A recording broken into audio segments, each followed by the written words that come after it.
Invite everybody to find their seats. Everybody out in the hall, come on in. All right. Well, we have Corey. This is our second week, our second installment of our series, Christmas Carols from the book of Luke. Last week, Robin did a fantastic job. I've heard so much about it, of handling Mary's song from Luke chapter 1. Today, Corey is going to handle Zechariah's song from Luke chapter 1. And then next week, we'll look at Simeon's song. And so next week is a week that you don't want to miss. If you can make it, that's going to be our Christmas, kind of our special Christmas service. We're going to do a candle lighting service. We're going to do a communion. We're going to do a bunch of songs. We're going to make it a real fun, festive environment. So next week, December 22nd, please don't miss it. Bring people. It'll be a fun time together celebrating the birth of the baby Jesus. So that's going to be next week.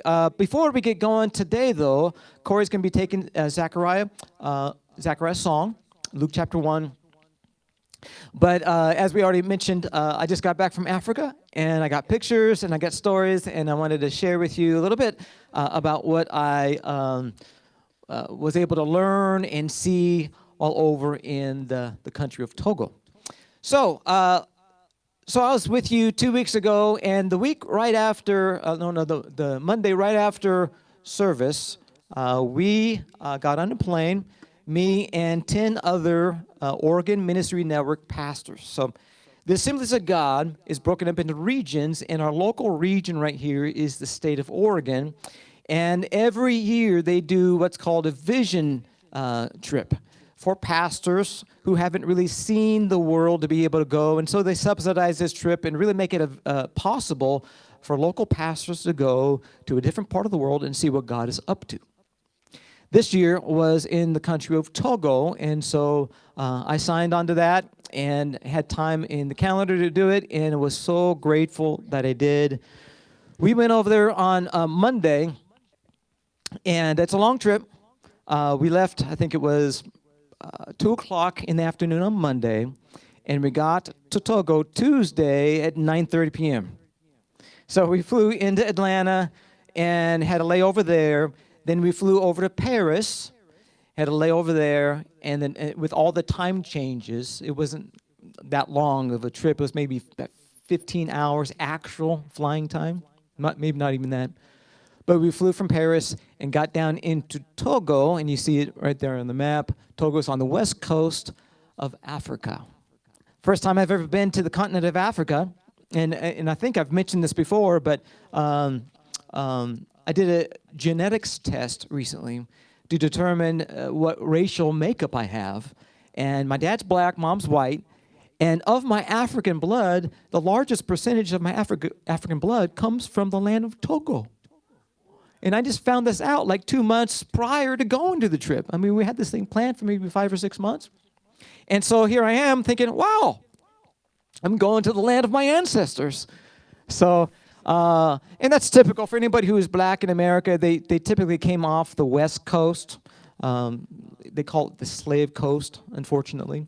So you got Nigeria, Benin, Togo, Ghana, those countries right in there, Congo, Senegal, that's typically called the West Coast, and so a lot of our blood comes from there. Anyhow, so we got there Tuesday evening, and wow. Anytime you go to a different place in the world, it's very educational just to see a different way of life, a different culture, a different standard of living, different people, different smells, different colors, different ways, and just the way the city is laid out, the roads, the conditions of things, the houses. And obviously, when you go to a place like this, Togo is considered a third world country by the standards of living in the world. It's hard living compared to what we have, but you would never know it because these people are happy, they're healthy, they're vibrant, their smiles and their voices and their singing. Oh man, you would never know. And so it's interesting. Very, very beautiful place. We went and stayed. So the next slide shows you just a picture of the country. So it's very narrow. Like I mentioned a couple weeks ago, it's a long and narrow country. It's only like 36 miles across on the coastline, and 360 miles long. Okay, so the official language there is French. It was a French colony. Before that, it belonged to Germany. So at the time of World War I, it switched over to French. They all speak French, typically, and a bunch of tribal dialects. So there's 39 tribal languages there total. So the place we were at was Lomé, the capital city, and a lot of them speak Ewe. So that's Togo. Okay, next slide. This was the missionary couple that we were visiting and staying with. So these were our hosts, Phil and Robin Malcolm. Phil's been there for Phil and Robin has been there for 20 years doing this mission. And before that, Phil was actually born and raised there. So this guy has Africa in his blood, and the guy's proficient. He's so good. He's a great leader, very tactical, strategic. Him and his wife both make a phenomenal team. It was really impressive to be able to see them at work. They consider themselves children's missionaries. So the whole country is comprised of about 8 million people, 2 million just about in the capital city. And 40% of the country is under the age of 14. So you can just imagine 3.5 million kids in the land of Togo. And the church there, the Assemblies of God church there is very, very strong. It's 2,500 churches, which is good news, but the bad news is that half of those don't have a pastor. And half of those churches don't have a facility for kids or a dedicated ministry. So with all that need, they're there working not only with Togo, but with the West African countries, about 14 in total, in getting ministry to kids. So their primary target is the kids of Togo.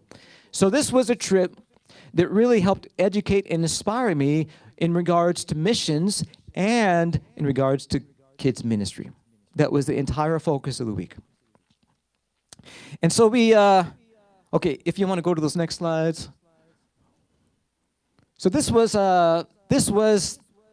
so we went we went around to visit churches, a lot of schools, shelters, orphanages, and we just saw the sites and the need, the systemic need that is in Togo. And so here is an example of a typical church. They want to plant churches in walking distance because not a lot of people in Togo drive. So in order to be able to have a church available to you, you need to build churches within walking distance of everybody in the country. And that's why they're trying to plant so many churches. So this is a church that you would be hard-pressed to get to. It's really enmeshed back into some woods and some trails. And finally, you get back here, but there's a whole village of people within walking distance. And they packed this little place out. So you can see that it's not very big. And a lot of these buildings have these like corrugated metal siding, and they put it up for roofs, and they have kind of this thatch, kind of bamboo siding that they put on their churches. And they usually just have concrete floors. And so you can see over here on to the right, concrete floor, wood benches, and it's not very comfortable seats. But these guys come and pack the place out. And they're hungry for the Word of God in Togo. Next slide. So just a bunch of pictures of kids. Kids are everywhere. And like I said, look at them. So beautiful. So happy. Look at the smiles. Wow. And you got guys over here running around in their undies. You know, it's hot over there. It is so hot, guys. It gets down like maybe 75 in the evening. And one time, so Phil and Robin Malcolm has been there for 20 years. So I said, how cold does it get here? She said, one time it got down to 69. But otherwise, it's hot. It's like humid, 6 degrees above the equator. So, and then it's right on the coastline there. So it's very tropical and humid, up to like 90% humidity. We went to one place, I literally had like, sweat flowing down my back, just dripping off of me. And these guys will wear like full sleeve shirts, button-ups, black, with sport coats over the top, and they're not cracking a bead of sweat. They're just accustomed to the place. So, but anyhow, beautiful people. Beautiful place. Next slide.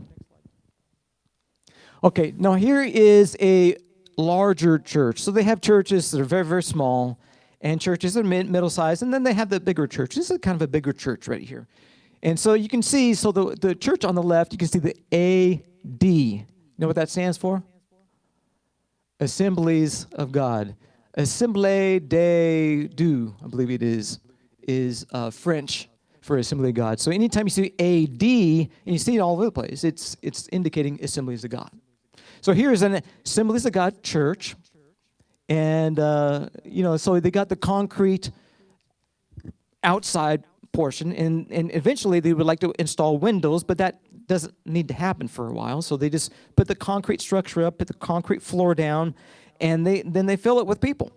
And but the problem is, even for a big church, they don't have dedicated space for kids. So the Malcolms, what they do is they build Sunday school shelters as a separate facility that's smaller and just adjacent to, if they have space, they build a shelter for kids to go and have specialized ministry. And so you can see that facility over on the right is one of the shelters that the Malcolms put in. And they've put in around, I don't know, they've been responsible for about 2,000 shelters across the country. So that's what they do, and they're very, very, very proud of the work, and it allows kids to have attention and to have ministry. So it's very, very important. So that's the basic work that they're doing there. And go to the next slide. Now, this was an orphanage that we went to, and you'd be amazed at just the mission that this orphan care director puts into his work. Every night, and you can see him standing with his arm like this. Actually, why don't you go to the next slide? That's him right there with Phil Malcolm. Anytime they receive guests, this is a high honor culture. Anytime you're a guest, they love to honor you with a gift. This was the best gift he can conjure up, was a couple flats of eggs.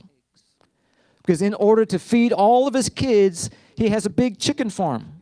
He raises chickens, he raises ducks. He actually raises the ducks to sell them. He raises the chickens to produce the eggs. And he feeds the kids, and then he has, rice fields out there, and he just does the best he can to feed the kids. But here he is giving us, or Phil, a flat of eggs.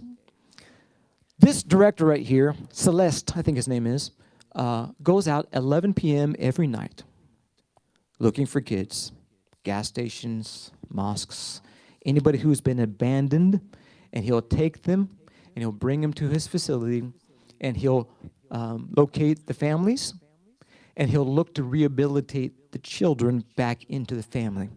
The process usually takes about 3 years, and he has never failed in rehabilitating a child back into the family. Sometimes the children, for whatever reason, run away from home. Maybe the mother died, and there's a new mother that is not very, perhaps, warm and nice to the prior kids, and so the kids run off and run away. So Celeste will take the whole family and take them through a 3-year process of getting them reintroduced back into their families. And so if you go back to that slide, one slide before, look at the kids. Oh. And so it's a lot of these kids you'll find from Muslim contexts. This is a chance for him not to only rehabilitate the family, but to share the gospel. So he has 3 years with the kids. And they go through Bible, they go through song, they'll go through curriculum, and they get the gospel. And so that's his primary objective, is to get the gospel of Jesus in the kids' hearts and lives so they can go find their families again. So wonderful ministry that he's doing. Would you go to the next slide? These people know how to do church.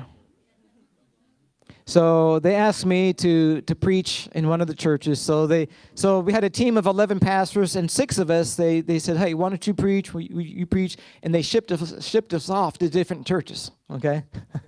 So this was last Sunday. This was the church I was preaching at. So anytime you preach, they have you sit up on the platform, and they have like almost these thrones that you sit in, it's just, it's like, again, it's an honor culture. So if you're going to come and preach the word of God to us, we're going to honor you, and you sit in this throne. So here I am sitting in the throne on the platform, and I'm taking pictures of what I'm seeing, because these guys come to church, and they all come and they find their seats. But once the music starts playing,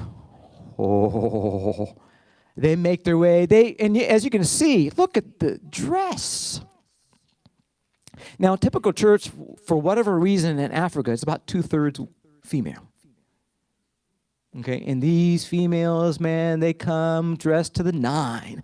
They got their outfits on, they got their headdresses on, and the color that they represent is just so magnificent. Now, the guys are over here. The girls sit on one side, and the guys sit on the other side. That's just how they do it. And then the guys come out and start cutting up the rug a little bit too. Okay, so these guys form these circles, and once the music starts playing, you'll have like this lady in the front. She's one of the older matriarchs, and she'll come.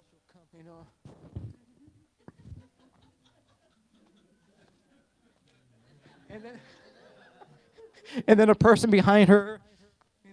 Until you get a whole line of these ladies coming down the aisle, And then pretty soon, everybody's out of their seat. And then they're just, they're in the moment. There is percussion going, and, the voices are just different there. There's resonance in their voice, and just, oh, man. They had this one girl was singing. It was like I'd never heard a voice like that. It was just bone chilling. It was just really good. It's like, whoa. Anyhow, so these guys are just in the moment. They're loving church. And let me tell you, there's dancing and there's shouting, and they have about 3 offerings. They'll sit the offering boxes. We have those offering boxes right there. We just invite you to make contributions. But they make a big deal of offerings, and they set it right in the middle, and everybody is expected to get out of their seat and make a contribution. And they make it a dance. And so literally they're doing this as they come up with their offerings. Every person has an offering, and they're making it 3 times a morning for 3 different causes. I mean, it's just embedded into their service. And then the preachers there are 100% unadulterated fire. Fire. I mean, these guys don't have a shred of self-consciousness. I mean, they just get up and they're in the moment. They are fully in the moment. And man, these guys, and they're like very confrontive. I mean, this place is already rocking pretty good, but it wasn't quite to the preacher's expectation. So he gets up and he says, "Why are you guys so dead this morning?" Huh? He confronts him. It takes about 2 minutes, and he kind of issues a little rebuke. And then they get into it more, and then he's saying things like, and these guys just flow in the Spirit. Right? If the Spirit's saying something to them, I mean, they'll just like, I believe that there is young men here in the service who is having dreams of having sexual intercourse. And you get 7 guys line up in the front, hands in the air. He comes down, he lays hands, and people are getting touched and blessed and delivered. There's demonic stuff's happening there, right? So there's people who are acting out, and he's laying hands, and people are literally dressed to the nine, rolling around on dirt floors. Sometimes spirits are crying out. I mean, these guys have church because these guys understand their dire need. Sometimes in America, we don't get that. We're comfortable. We got our needs pretty well met. And it causes us just to kind of not realize our need. They don't need to realize it. They know it. They come wanting a touch from God. They are in desperation mode.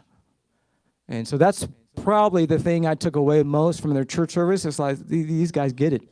I was asked to come down off the platform one time and pray. We were in another context doing some things. Somebody else preached. And so they had an altar call, and people are not like sketchy at altar calls. They want to come down and get more of God. So they asked us to come off the platform, go down there and pray for people. And these guys are so expectant, man. I'm like, why in the world am I praying for you guys? I need you guys to pray for me. I need your awareness, your hunger. And here I am praying for you. I think that the tables ought to be turned. Anyhow, so these guys, they do church, they do deliverance. So I preached last Sunday. That was probably one of the honors of my life, to be able to address the African church. And again, these guys are so responsive. But the funny thing is that when you deliver a statement, like maybe even the punchline of what you're trying to say, it has to go through an interpreter. And actually, I had 2 interpreters. Because these guys speak French, but the local dialect is Ewe. And they were bringing it into Ewe, but my translator's dialect was different. It's like American and British. It's just different. And it was different enough that they weren't picking up on it. So they added an interpreter to bring it into French and then bring it into the right kind of Ewe. So I would deliver the word. It would be delivered the next time, and then it would be delivered, and then everybody would... So the punchline would come through, so it was hard for me to find my rhythm, but hey, they loved it, and that was an honor. And then, if that wasn't enough, they had a baby dedication. And so they brought the baby down, they made this big ceremony and all this stuff, and speaking French and Ewe, and I was just taking it all in, all smiles, and then all of a sudden they turn around and say, "Missionary, come pray." And so they wanted me to come down and actually do the baby dedication. Wow. I took the little African baby, up in my arms. I was able, and so everybody gathered around. It was just really so cool. And I took the baby, and I prayed a blessing over the little baby's life. I just hope someday I'll see this little baby in heaven and know that blessing made a difference in his life. But I took him and dedicated him. And at the end, I lifted him up like Lion King.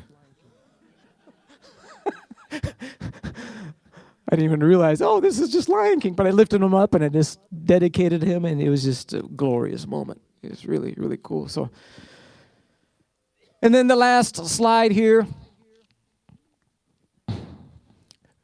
Is there more? Well, keep going. Just keep going. Yeah, more dancing, more celebrating. Okay, so I wanted to. One of the highlights of my time was to go actually see the Ganvi people. Now, the Ganvi people are lake people that actually live on a lake. I've never even conceived of such a thing, but these guys literally build every facility on stilts.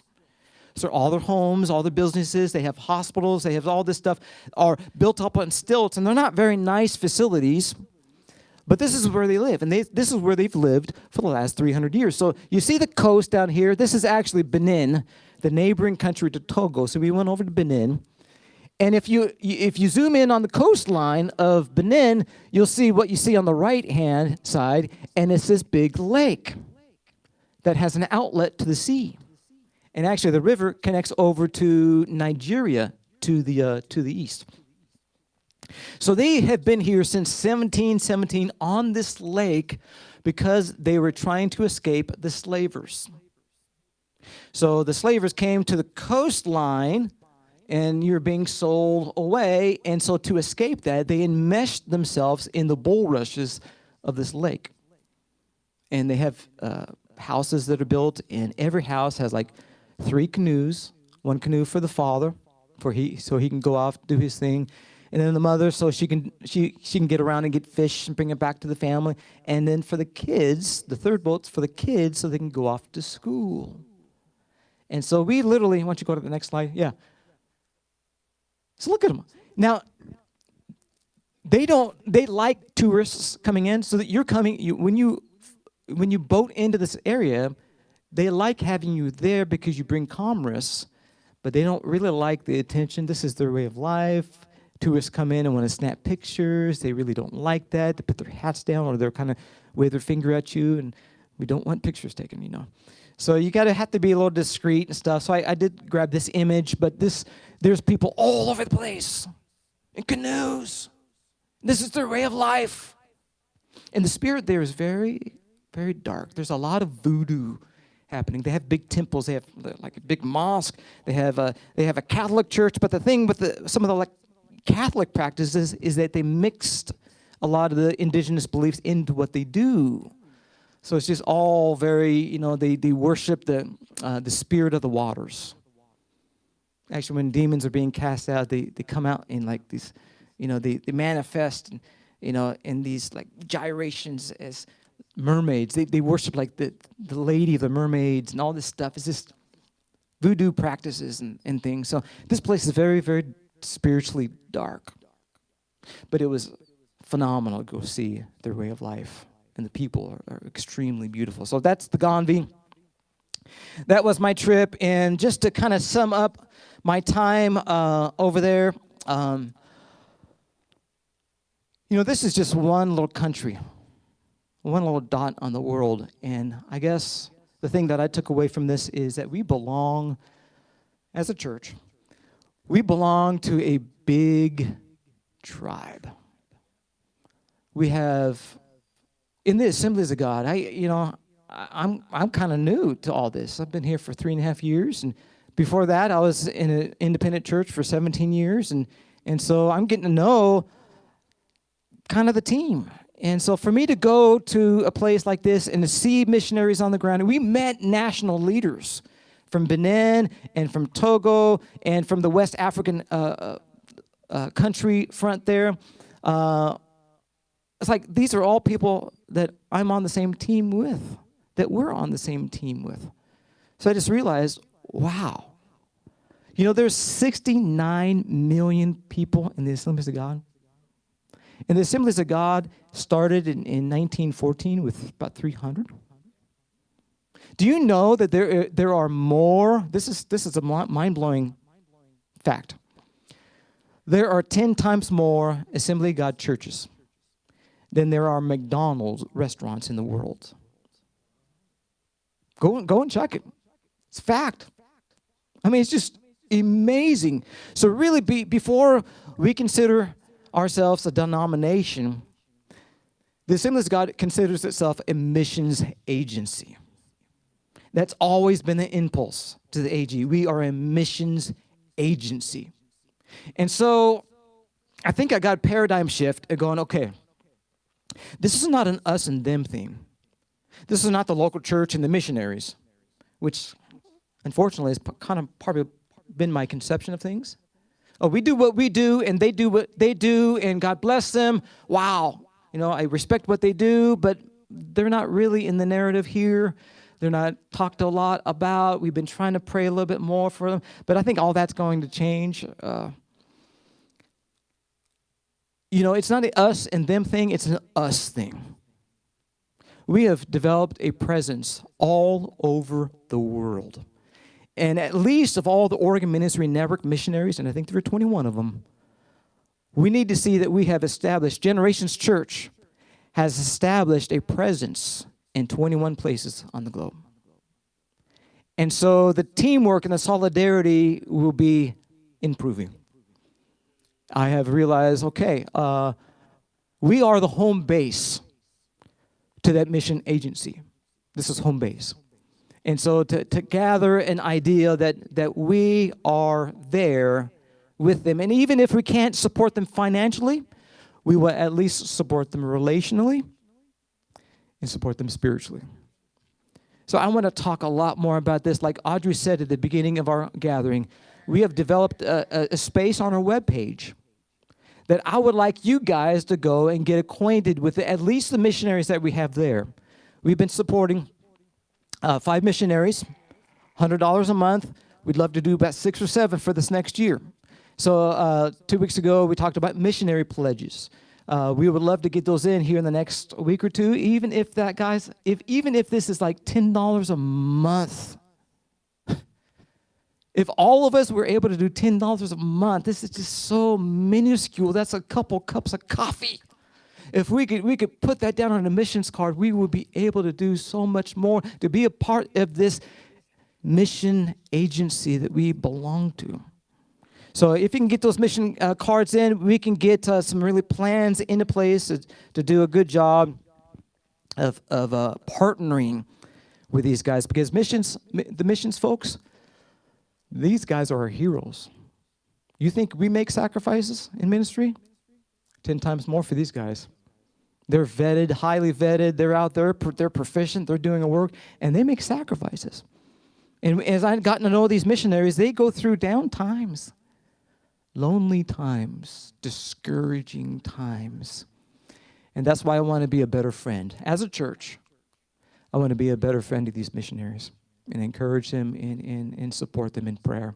I want us to be aware of what they're doing, be knowledgeable about what they're doing, and consider ourselves partners in the mission. Because again, the gospel is the greatest news ever. Jesus takes the blame for everything we did wrong, gives us the credit for everything he did right. Oh, wow. And so how do we get the word out? And news is not advice. We're not giving people advice. Hey, you do this, do this, do this, and that will improve your life. No. No, it's not about what you do. It's about what he's done for you. And so an opportunity and what do you do with news? You publish it and you broadcast it. That's the only thing you do with news. And so how do we get the word out? We are part of that mission. So that's kind of the takeaway that I've brought back from my time. Again, this was a vision trip, and that was exactly what it was. It gave me a vision for what God is doing in the world and what we can do to be a part of that vision. So thanks for letting me go. This was a phenomenal time. Like I said, pledge cards, please get those in. Also, I'm going to mention Tom and Delene Bachman. We don't only have foreign missionaries. We have U.S. missionaries. The mission field is not just for the foreign field. We want to do local missions, like that Love Shack. It's a great mission. It's one of the things I think we should probably partner with them on a more regular basis. If things are already operating, let's partner with different churches and be the Big C church, right? Okay, so that's one thing, but we also want to recognize what God's doing locally. Tom and Daleen Bachman are doing a work of getting the gospel into schools, public schools around the state. And they were here, and they visited us, and they were instrumental in really investing in bringing Corey and Robin to us. And so I want to ask you to consider making a contribution for them. We didn't take an offering last week. I'm going to take a little one right now. If you want to contribute something towards their ministry, what a great couple they are. You heard about them last week. I would love to be able to send them something. You know, if we were able to bring together $500, what they can do is they can spread that over 4 years. That would be like maybe $12 a month, and that would make a difference for them. They're trying to raise about $1,000 a month so that they can actually do what they do, and I want to do a good job of partnering with these people. So if you feel led on your heart to make a contribution for the Bachmans, please do so. Designate it, and we'll make sure it gets over into their account. So that's enough for me. Missions is not just an occasion. I want it to be a presence. I want it to be in our bloodstream. I want us to know this is our mission. If this is the greatest news ever, we need to do some significant work in getting the word out. And so the missionaries are our hands and feet extended. Lots to come. I got a lot of ideas for the future. We got January coming up, and we're going to open the year. Tony's going to preach a word first Sunday on hope. And then we're going to go into a week of prayer and fasting. I'm going to preach a word on unity. Unity is critical. If we want to move forward in year 2020 and beyond, that's going to be a real critical key in what we do. Then I also want to talk about mission, global and local mission. So with that, probably blabbed on enough, but I'm going to have my brother, my friend, come up and deliver a word to us, a word of encouragement from the first chapter of Luke. Why don't we give him a hand and welcome our brother. Woo! Preacher. Man, here I thought when I came up, people are going to be judging me against my wife because I hear a lot of great things she speaks. And now people are going to judge me against Demetrius. What do you do? Okay. All right. So I got 10 minutes and lots of good things to talk about. So, awesome. Oh, they got really tiny. Okay. So we serve a God who interrupts. Not good go. See ya. No. Okay. So this is a good thing because we are Jesus' ambassadors. Without ambassadors, people won't know the United States. Ambassador, we represent Christ and his work. And we're going to actually see God interrupting Zechariah.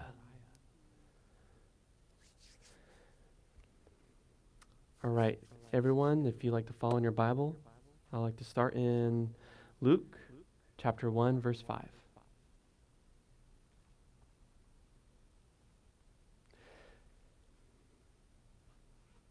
Just waiting until I hear the crinkle stop.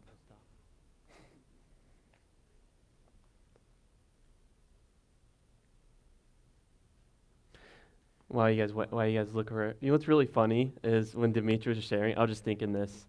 He's like, the Assemblies of God have so many churches. We actually have 10 times more than our McDonald's. And he goes, that's a fact, look it up. Like, for me, what were you thinking that I was like some sort of McDonald's lover where I'm like, how dare you speak against McDonald's? There are not more McDonald's, sir. Okay. I'll just make myself laugh thinking about that. All right. Luke chapter 1, verse 5.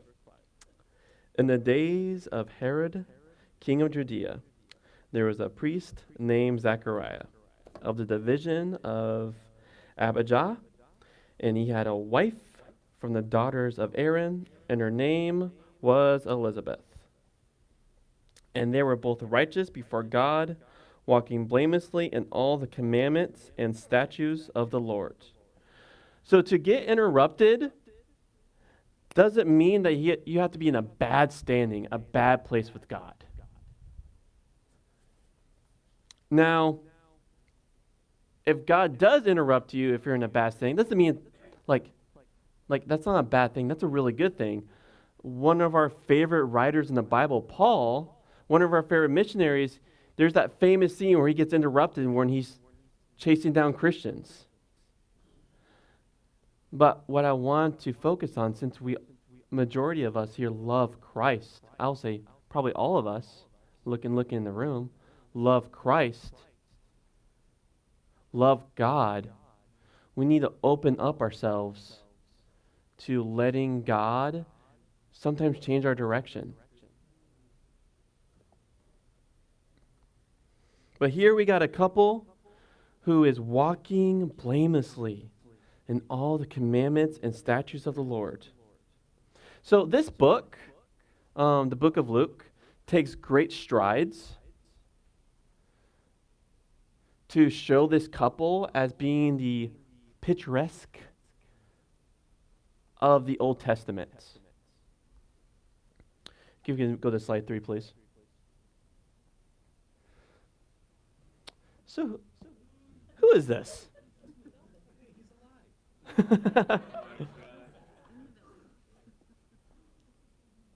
So when you guys look at these people, do you guys know these guys' names? No, but when you see that, who do you think of? Elvis, right?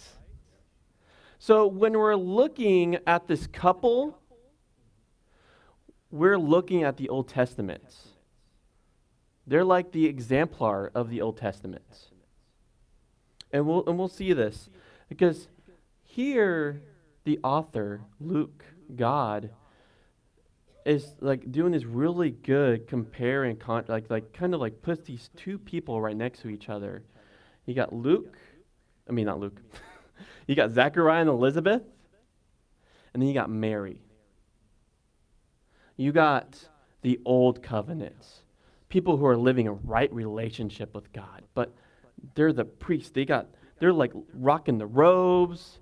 They're like old guard. And then you got Mary, who's young, who is in right relationship with God, but she is, like Robin has shared, and I almost pointed to her like she's right there. Brendan, no. And then we got Mary, who is of the margins of society. And they actually do a really good job. I mean, we'll see this. Do a really good job of just pitting the two against each other. Luke is a phenomenal author. So, chapter 1, verse 7.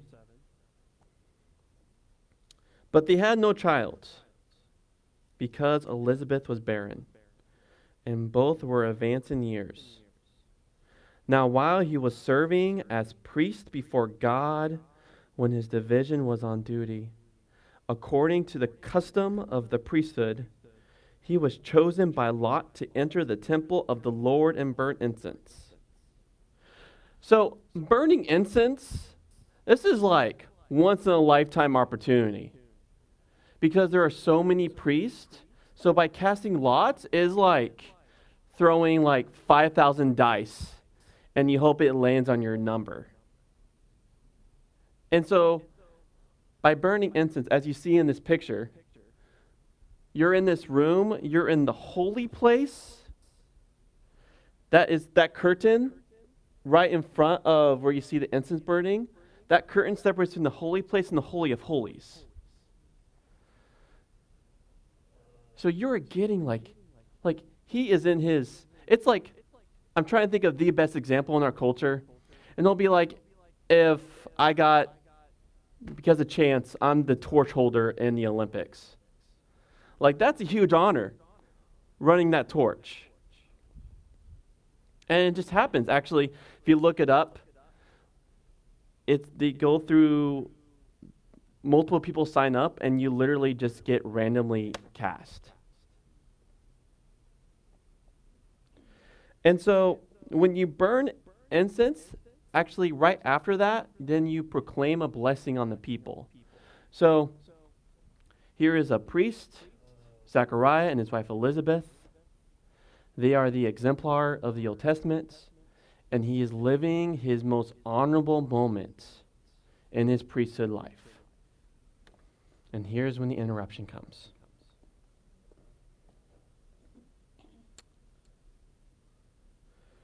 And the whole multitude of the people were praying outside the hour of incense. And there appeared to him an angel of the Lord, standing on the right side of the altar of incense. And Zechariah was troubled when he saw him, and fear fell upon him. So, if you guys don't know, fear is a pretty normal response. That's why also makes Mary look like a super rock star hero, because she's not like, oh gosh, an angel. She was like, okay, what are you saying? Okay, I'm getting this. Okay, how is that going to happen, angel? But to freak out, it's normal. I guess, if it's ever normal to see an angel. If you ever see an angel, it's okay. You can freak out. I give you permission. But the angel said to him, "Be not be afraid, Zechariah, for your prayer has been heard. And your wife Elizabeth will bear you a son, and you shall call his name John. And you will have joy and gladness, and many will rejoice at his birth." So, who else in the Old Testament didn't have a child, were advanced in years? Abraham and Sarah. Here again is the author Luke going, hey, yo, Old Testament, boom, exemplar.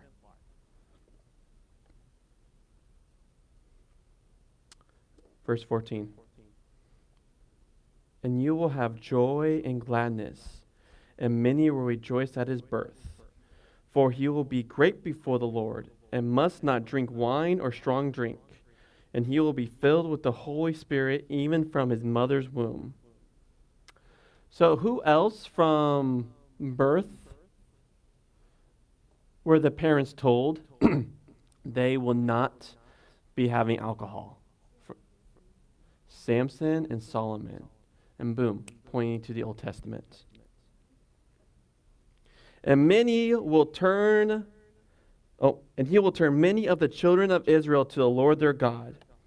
And he will go before him in the spirit and power of Elijah, to turn the hearts of the fathers to the children, and to the disobedient to the wisdom of the just, to make ready for the Lord a people prepared.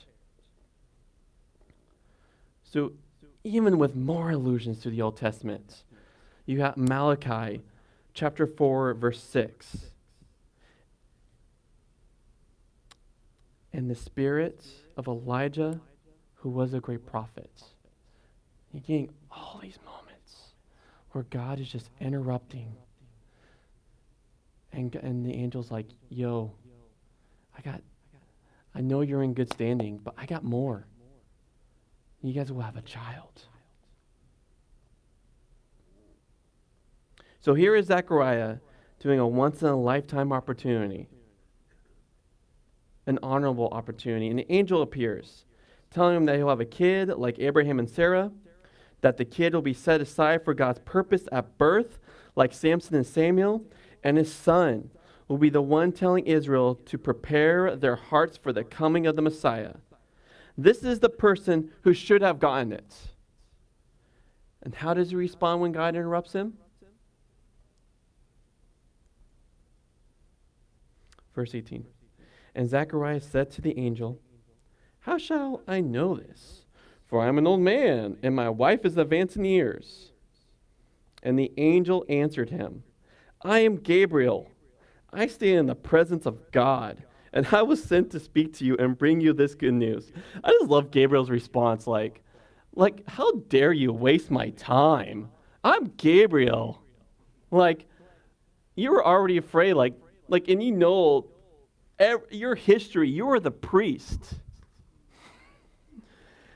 And I come to bring you this good news. In verse 20, and behold, you will be silent and unable to speak until the day that these things have taken place, because you did not believe my words, which will be fulfilled in their time. So after he burns incense, here's this God just super interrupting him.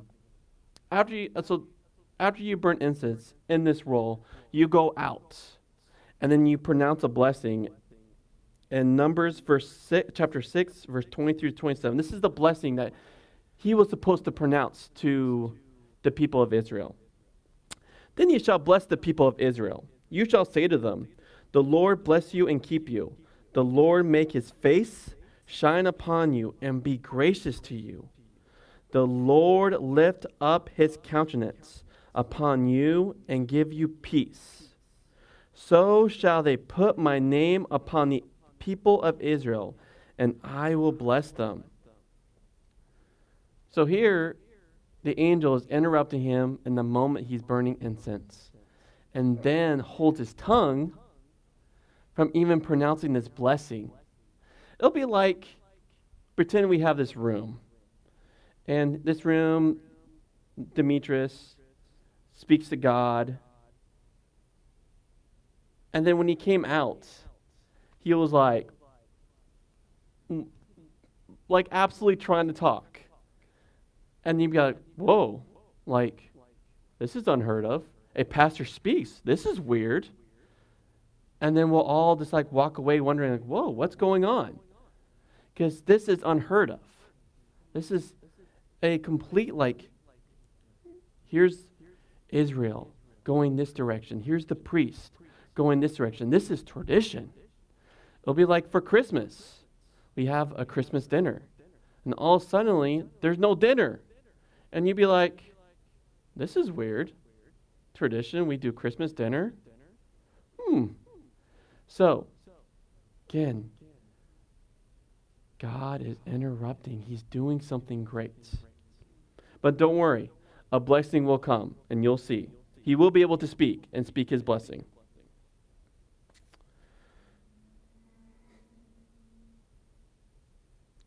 You know what? Speaking of interruptions,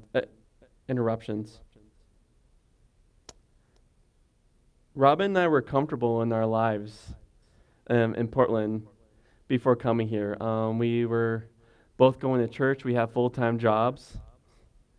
And then a little birdie, you met him, Tom, tells Demetrius about Robin and I. And he called. And we were actually really comfortable. But that's the funny thing about God's calling in your life. Is when you think you're getting comfortable in life, he just like, yo, got something different. But because of God's call on Zechariah and Elizabeth, we got John the Baptist. Even though at first a little resistance happened, he then followed up with it. And remember, my friends, again, he is the exemplar. And actually, this is Israel's history. Is God has something awesome to do. Like, let's take, they're going through the desert, and they're getting hungry. And they're like, yo, man, remember back when we were slaves, we had pots of food? Like, God's doing a good thing, and they're like, oh, man, remember it was comfortable? And this is just human nature. We get so just comfortable. Change is hard, and the author, Luke, the author, God, makes it very clear that change, actually, like in the Assembly of God history, there's this thing called the Azusa Street Revival. And it's actually from, like, people were just in New York, or it's Los Angeles, no, in Los Angeles, were just seeking God. And all of a sudden, just people are like, whoa, there's something going on here. And there were multitudes and multitudes of people being filled with the Holy Spirit, experiencing God. And in the heavy business culture, especially the early 1900s, who dares interrupt you going to your work? God was moving. And now in verse 57 of chapter 1, now the time came for Elizabeth to give birth, and she bore a son. And her neighbors and relatives heard that the Lord had shown great mercy to her, and they rejoiced with her. And on the 8th day, they came to circumcise the child. So on the 8th day, this is tradition. On the 8th day, when you're circumcising the boy, you also will name the child. This will be like on the 8th day during baby dedication, which Demetrius was awesomely able to experience at that church. We then thusly go, all right, guys, how should we name our kid? And they're like, let's honor the priest. Like, this priest is awesome. Let's name him after his father, Zechariah. And then if they're American, they'll be like, Junior, he'll be senior. But then Elizabeth's like, no, John. And they're like, who's John? You're weird. They don't, and we'll see this. And then here we go. We go see Zechariah and like embrace his interruption. But his mother answered, no, he shall be called John. And they said to her, none of your relatives is called by this name.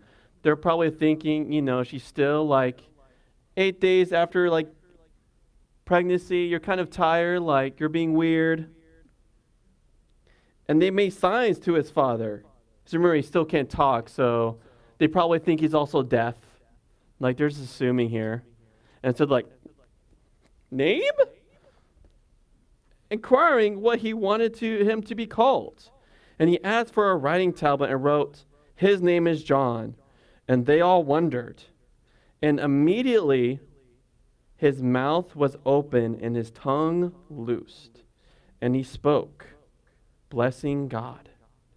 And fear came on all their neighbors. And all these things were talked about through all the hill country of Judea. And all who heard them laid them up in their hearts, saying, "What then will this child be?" For the hand of the Lord was with him. So, God is doing huge strides through just even before he's being born to point out that this child's going to be awesome. And I'm always trying to think of good examples here in our North American, United States culture. And Robin laughed at me when I thought of this analogy, so you guys can laugh at me when I thought of this analogy. It'll be like before we knew Robin was pregnant, if a great bald eagle dropped a birthing test kit, and then Robin tested it and it turned out to be pregnant. And then every time our baby girl will be in front of a flagpole or something, she's already swearing herself in to be president. Think of it, God is doing great strides to show I'm doing something. I'm interrupting your normal life. And this person is going to be someone who points towards the Most High. Here, all of Old Testament is pointing towards this period. All those times that you were ruled, conquered, all those times that you want to give up, all the times you did call upon me, all the times where I had all my prophets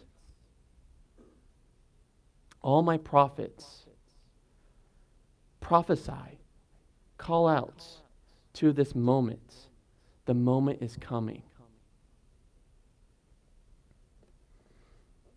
And so here we also, Zechariah finally can fulfill his priestly duty and give the blessing.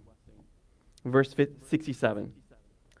And his father, Zechariah, was filled with the Holy Spirit and prophesied, saying, So I just want to let you know, Mary, when she talks, is called the Magnificat.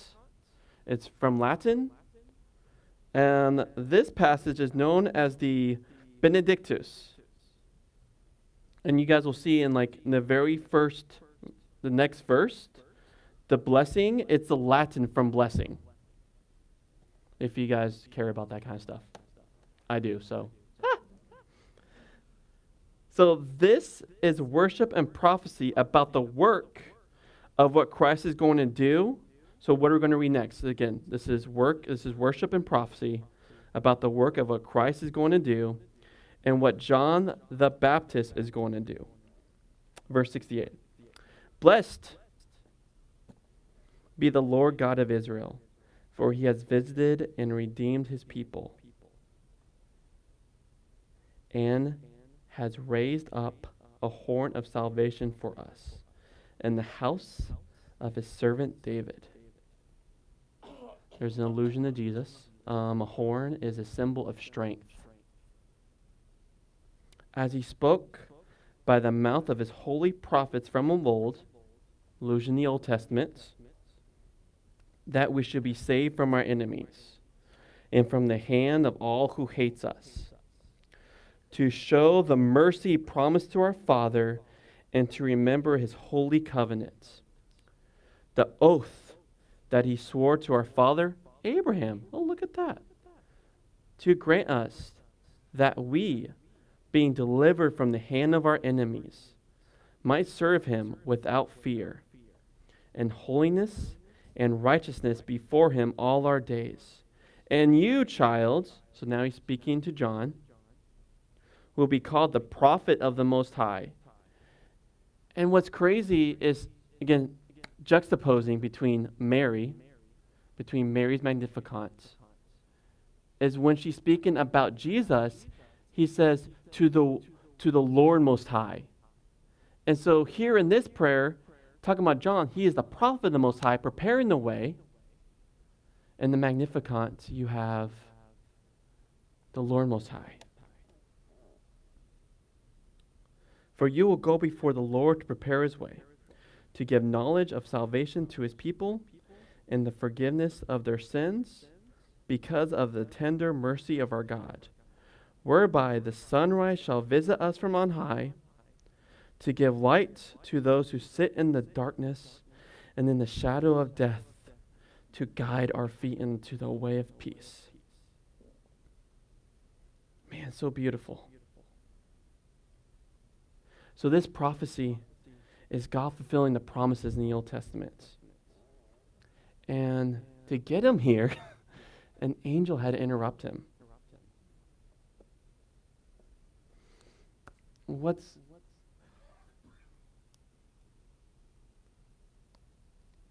crazy is they're in a good place, and God moved them into a better place. And I want to tell you guys, when we're living in Portland, we had a good life, but now we're in a better life, because we're just continually stepping into the interruption that God has for us. Now, why is it good to live in the interruption when you already have what's good?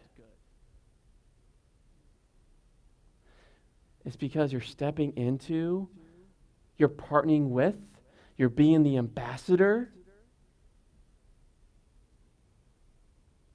of God's redeeming work in the world. Like, there is nothing wrong with acquiring wealth, to acquiring the white picket fence, to feeding your children, feeding your family, providing for your home.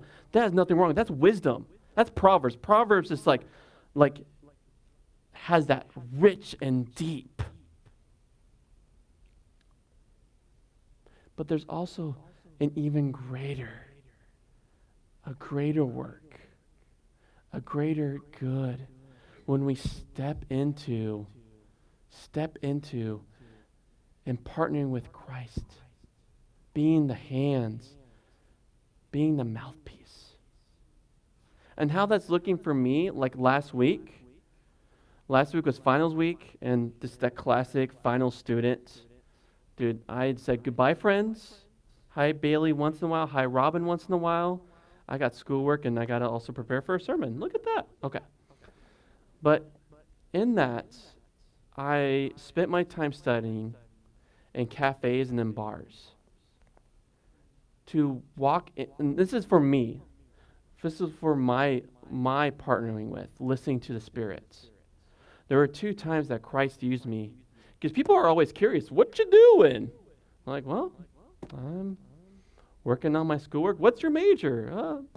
Religion and Christian ministry. Oh, and like, or when I was working on a sermon, what you working on this sermon? Oh, there was 2 times.